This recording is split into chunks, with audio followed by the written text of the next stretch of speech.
আত্মবিশ্বাসের ঘাটতি আমাদের নানা প্রকারে নানাভাবে হয়। কেউ হয়তো আপনার যোগ্যতা নিয়ে প্রশ্ন তুলল, এক্ষেত্রেও কিন্তু আপনার আত্মবিশ্বাসে কোথাও না কোথাও যেন একটা আঘাত লাগে। আবার অনেক সময় এটাও দেখবেন যে আপনার মোবাইলের ব্যাটারির চার্জ খুব কম, বা আপনি আপনার গাড়ির তেল একদম শেষের দিকে অর্থাৎ রিজার্ভ, তখনও দেখবেন আপনার মধ্যে একটা আত্মবিশ্বাসের অভাব দেখা দেয়।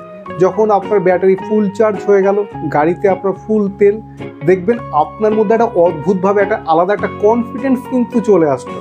মানে একটা গাড়ির তেল বা আপনার যে ফোনটা ব্যবহার করছেন সেই ফোনের চার্জ কম, যখন তখন অফ হতে পারে, সেটা কিন্তু কোনো না কোনোভাবে ডাইরেক্ট বা ইনডাইরেক্ট আপনার কিন্তু কনফিডেন্সের উপর একটা ধাক্কা কিন্তু আনছেই। তো কিছু কিছু মানুষের আমরা দেখেছি ভীষণ রকমভাবে নিজের উপরে নিজের কনফিডেন্সের আত্মবিশ্বাসের খুব অভাব।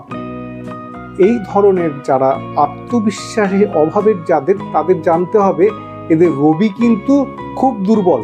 রবি দুর্বল থাকলে তখন কিন্তু এই আত্মবিশ্বাসের অভাব কিন্তু দেখা দেয়। আমি বলবো এক্ষেত্রে একটা ছোট্ট টোটকা স্বরূপ আমি একটা জিনিস বলবো, যে এটা যে কোনো রবিবার করতে হবে। রবিবার লাল চন্দন ভালো করে খানিকটা ঘষে নিয়ে তার মধ্যে অশ্বগন্ধার মূল থেতো করে কিছুটা রস একত্রে দিয়ে সেইটাকে প্রত্যেক দিন একটা আজ্ঞাচক্রে একটা টিপ ধারণ করুন। তাতে কি হবে জানেন তো?